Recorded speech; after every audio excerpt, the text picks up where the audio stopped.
Nathaniel Wood coming off his amazing win versus Delgado at UFC 321. How are we doing? I'm doing well, thank you, mate. I'm a bit sore, a bit bruised, but I'm good. Nothing too serious. A couple little niggles, couple little injuries here and there, but other than that, I'm healthy. I'm back training, and I look forward to having Christmas off. So your nose cut isn't too bad then? No major issues? I had 3 stitches in the nose, and my dad took them out 2 days ago for me, so I didn't have to go to the doctors. And that's ideal. yeah, it's touch wood. It's all clean, not infected. Everything's fine, and my nose just looks a bit bigger than normal. So we always ask the big questions here. What was your first cheat meal after the fight? The first cheat meal, as soon as I came out of the fight, I went straight back to the hotel and ordered as many pizzas as I possibly could pay for. So I had my daughters there, my wife, my mum, my dad, and we just had a load of pizzas come through, which were exceptional. Did you have any Abu Dhabi delicacies or anything, or just stick to the... No, but I did have, in Abu Dhabi, they left us, unfortunately, is when I got there and I couldn't eat them, but these dates that were filled with stuff, and as soon as the fight was done, I had some of them, and they were nice. I don't really have dates often. I don't know if it's a big delicacy in Abu Dhabi, but yeah, whatever they filled them with. Or maybe you can get them here. That'd be ideal, wouldn't it? I'll message the hotel and say, can you send them out to me? So you told me off camera last time that you broke your toes in training. Did that kind of affect you during the fight, or was it all healed up by then? Adrenaline is a hell of a thing, so no, in the fight it took over. It just meant that the couple of weeks before I couldn't do kicks. So I couldn't do certain kicks with my foot, had to wear wrestling boots for pad work, etc., just to kind of protect the toes a bit. And it was hurting a bit when I was running. So, it was a little bit of a pain just the lead up to the fight, but in the fight it wasn't an issue. Because you told me that you like to teep with the toes, like digging in, but you didn't really do that much during this fight, so does that play a factor with it then? Yeah, it was in the back of my head that if I throw the teep, there's a good chance I'm going to hurt my toe. But I didn't really feel like the kick was there with Jose Delgado.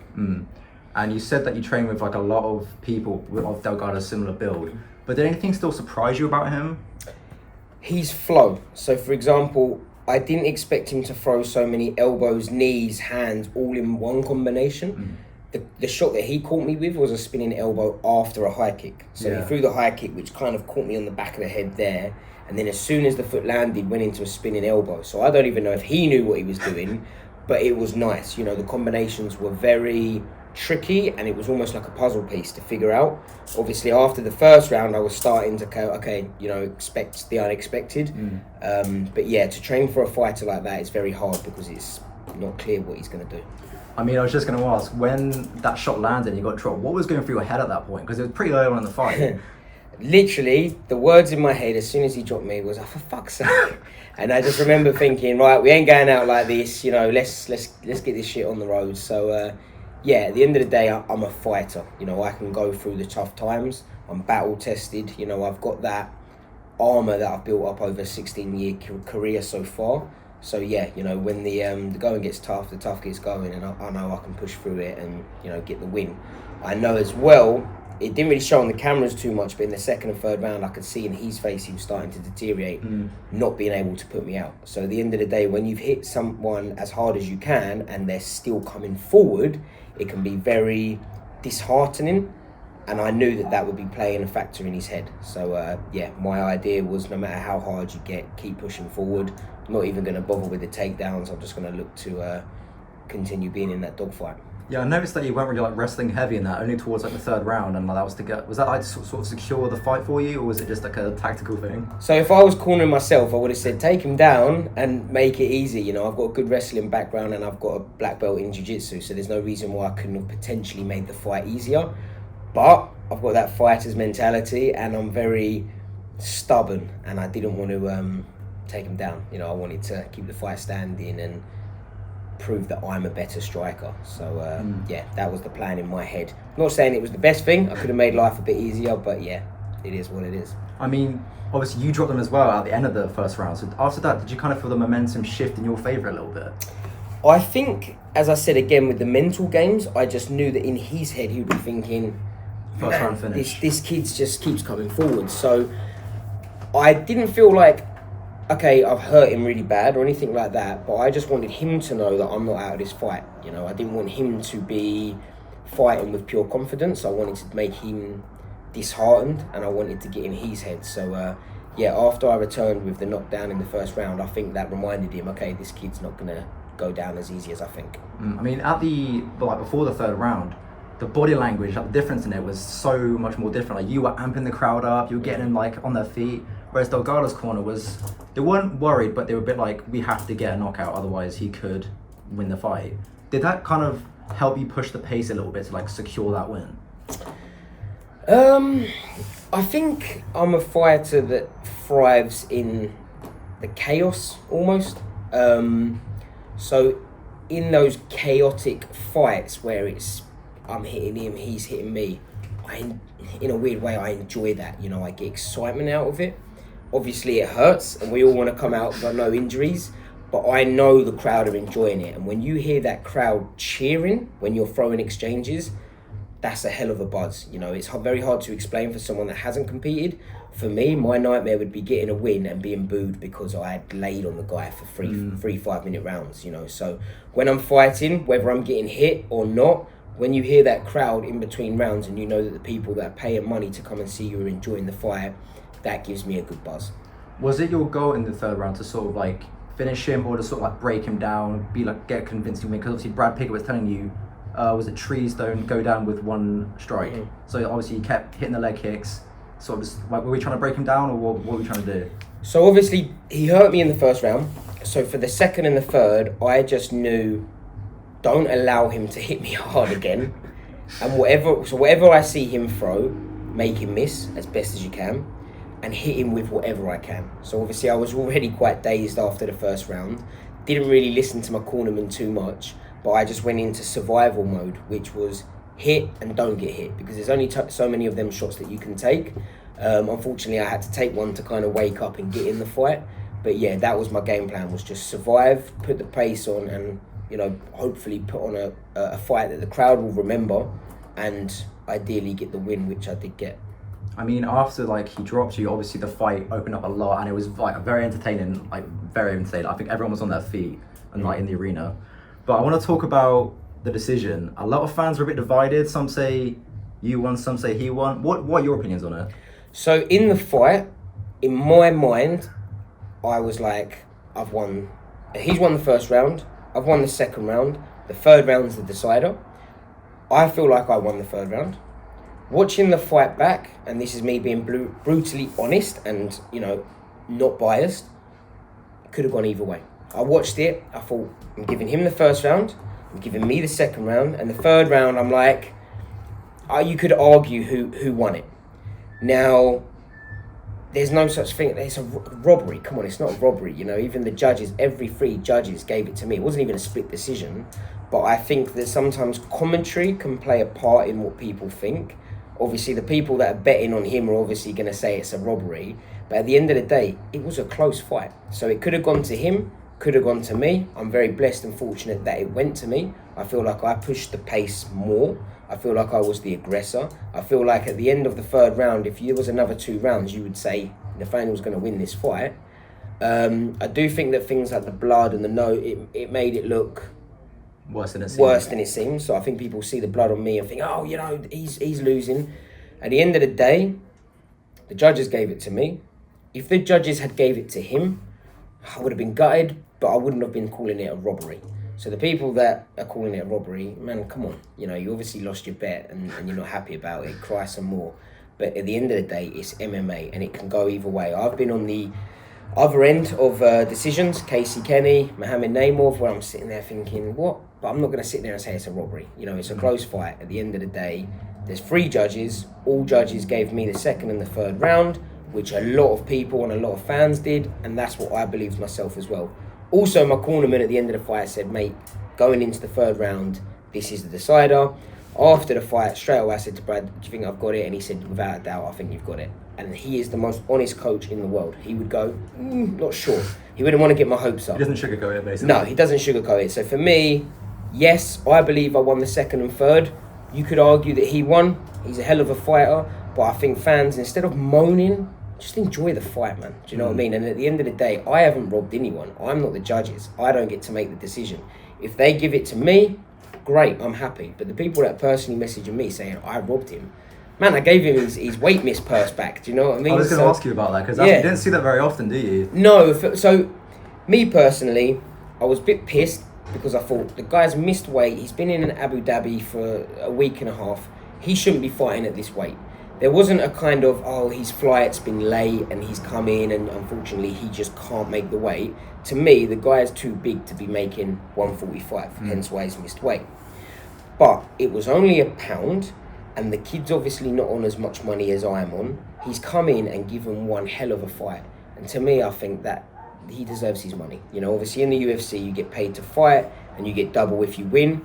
I do think the fight could have gone either way. Unfortunately, it didn't go his way, which means he's losing out on his win bonus. And I thought, you know what? You know, I've been there before. I'm going to soften the blow a little bit and give him his fine money back, which he was very grateful. You know, he said, thank you very much. And yeah, at the end of the day, it's nice to be nice. True sportsmanship. I want to go back to the decision, because you said that about commentary bias and how it might sway fans. Do you think other factors like commentary bias as well, and maybe the fact that not Delgado had more star power, but the fact that, you know, like he had a lot of first round KOs, he was a flashy finisher. Do you think people wanted him to win, therefore they were angry to see you win? I think so. And I think that, as well, a lot of the things I think is where I've got blood on my nose and cut, I think it makes things look worse than it is. Yeah. He caught me with one very, very nice flush elbow, which dropped me. Other than that, I took no real damage. You know, he didn't rock me. There was no kind of anything really to say that, you know, he caught me with. He threw a lot of shots, great, but which ones are landing? So yeah, as I say, I completely get it. If someone thinks he won, cool. Like, you know, you could argue that he won. If I was his teammate, I'd watch back and probably think, I think you won. But at the end of the day, that doesn't mean it's a robbery. Now, after your fight, you're still not top 15 in the featherweight division. How are you feeling about that? I'm fine with it, just because obviously Jose's not a ranked opponent, but I do feel now that I've earned that opportunity to get a ranked opponent. Obviously, there's the rumour London March. I would be ready for March. So for me, if it's a fight night card, I would love to do a co-main event. That would be a dream of mine, you know, for them to dim the lights when I come out. That would be my 14th fight in the UFC, hopefully against a big name, someone like Pitbull or Dan Ige, you know. Why can't we do it? So, yeah, that's what we're going to push for. My manager's in talks now with the UFC because I'm technically out of contract, so we need to renegotiate, obviously, our new contract. And, yeah, hopefully I'll be on a London card, and a co-main event would be a dream of mine. So, fingers crossed for it. I mean, do you feel a bit, not disrespected, but like a bit hurt, you know, since we discussed last time, you felt disrespected to get an opponent like Jose Delgado when you're obviously a very experienced fighter. He's very new, and he said that it was a lose-lose situation, but he still took the fight. So getting that win over him, do you just feel a bit like, come on, what more do I have to do? So I was disappointed in myself that the fight was that tough, because obviously in an ideal world I would have gone in there, made it look super easy, and then I would have been like, right, you know, proof's in the pudding. Obviously he put on one hell of a fight, and Jose Delgado is a beast. You know, I do think that he's going to go very far in this career. I don't think that his record does him justice for the skill set that he has. You know, I think that he will go on and be a future UFC champion. So for me, it's a great win on my CV for the future. You know, it's a great name to have a win over. But yeah, obviously if I'd gone in there and knocked him out in the first round, it would have done a lot better for my rankings, if you like. But also, I don't know who does the rankings. You know, I don't know whether it's a personal thing. I don't know whether it's kind of just, we're just going to put some names here and there and that's it. Yeah. But yeah, at the end of the day, I get paid the same amount regardless. But yeah, I would like a ranked shot. I do believe that I can fight anyone in the world. So the higher the name, the better for me. I mean, you said about Pitbull. I think you mentioned him in the post-fight interview as well. What interests you about that fight so much? So I believe that Pitbull's a name that I can realistically call out. And the reason I mean that is because he is a very high-level opponent. He was the former Bellator champion. But in the UFC, he's only 1-1. Now, albeit he fought Yair Rodriguez and Dan Ige, but for example, I don't think that I would get a fight if I called out Diego Lopez, if I called out Alexander Volkanovski, Mosva. Those guys are too high ranked. I need to work my way up. With Pitbull, I think he might be 12th. He's 1-1 in the UFC. I am 10-3 in the UFC. Yes, he was the Bellator champ, but he's not the UFC champ. So for me, that's a fight with a high level opponent that I think realistically could happen. If it doesn't, then so be it. I think a name like Dan Ige would be a great fight. I think David Onama, obviously Steve Garcia just beating him is going to be moving up the rankings. So I just try to be realistic. I would love to fight Lerone Murphy. I know that's not going to happen. He's potentially fighting for the belt, or he's one shot away from fighting for the belt. So I know that calling him out is a bit unrealistic on what's actually going to happen. I mean, speaking of Steve Garcia, when he won his fight, he called out Max Holloway for the BMF title. You've been praised a lot online for your very impressive boxing. Would you be interested in that? If I got the opportunity to fight Max Holloway for the BMF title, I would take it straight away. I just know it wouldn't happen. I don't think, being realistic, I'm not a big enough name. That's why I don't think it would necessarily happen with Steve Garcia. I think if you go on social media, you'd see that he's not got a big enough following to make that a realistic fight. And I'm a realist, I know I'm too humble sometimes, but I know that your follower count, etc., says a lot, and I don't think I've got enough followers to make a BMF title fight with Max Holloway. I was looking at the rankings the other day and I saw Brian Ortega, who's ranked number 8. Would that fight interest you as well? Mate, I'll take that with both arms. I don't know if he's moving up to lightweight. There was rumours about that a while ago that I saw, but for me, no disrespect to him, I think that's an easy fight. I think I'm very surprised how he's ranked so highly still. So Brian Ortega, if I could have that instead of Pitbull, I would take that. You posted on Instagram a couple of weeks back that this is your final year of professional mixed martial arts. Is that true, or? That is the plan. So my plan is that I want to retire from the sport with my marbles intact. Since I've had my daughters, I do take my brain health a lot more seriously. And I know that in MMA, a lot of fighters leave it to the last minute. And there's things like CTE, where once you've got it, you've got it, So I don't think I want to be a fighter that has the sport retire him. I want to retire on a high, healthy, and just be able to live my life with my girls without any kind of repercussions from getting hit in the head so many times. Obviously, I've been in this sport for 16 years now. Even though I'm only 32, I'm young. I've been in the game a long time. So realistically, I don't see myself being in the sport for any more than 2 years. I think from statistics, 33, 34, it's then the start to decline after that. So obviously I've got to take every fight as it comes, but my plan would be to retire no later than by the time I turn 34, I think. So what's the dream ending for you, the dream scenario? You say you got 2 more years left, let's say that's 4 more fights. Where do you put yourself when you retire? What's your dream scenario? So my dream now is just to get to the highest point that I possibly can. If I'm truthfully honest, the belt doesn't really faze me much anymore. I do think that it's such a long way away and the featherweight division is so stacked that it's just I'll worry about the belt when I get further up the rankings. For now, my dream from the moment I started was to headline O2 Arena at London. It was the first UFC event I ever went to when I was just a fan. And that is the dream now. I want to make memories, and I know that would be one that would last a lifetime. If I can't get a main event, co-main event would be the same thing, because I just want them dim lights. I want to be at the end of a card in my hometown at the arena that I was once watching fights as a fan. For me, that's the main aim now. I think that's the main goal, and to obviously make as much money as I possibly can whilst my career is still going. Now, a lot of fighters retire and then sort of get the itch a couple months later. Do you think that would be you, or are you just going to no, I'm done? So I don't want to never say never, because at the end of the day, who knows what's going to happen in life. If you need a lot of fighters, if you need the money, you're going to have to continue fighting, etc. But I look at every fight now, other than getting paid for my daughters, as a selfish move, because I need to be healthy. I have a motorbike. I haven't driven that one since I've had my girls. I feel like now I can't afford to die. Do you know what I mean? I've got kids that I've got to look after, and I don't want my daughters to bring dad up who can't talk properly because he got punched in the head too much. So I love the sport. I would do this for free. but that's not fair on my family now. I think that the amount of pressure that I put on them doing this sport, now I need to obviously just get the paychecks for them. That's what I'm doing it for. As for the enjoyment, I feel like that's a bit selfish on my part, and I need to think about my health and look after myself so that I can look after the girls for the rest of my life. You know, I feel like my daughters need their dad in their life, healthy, with a fully functioning brain.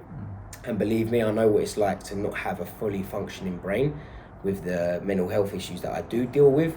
I also deal with migraines, so I kind of understand that when the brain's not working properly, it's a dark place. So yeah, I'm very more concerned now about my brain health, and you know, it's not necessarily what everyone wants to worry about, but I feel like it's a smart thing to be concerned about.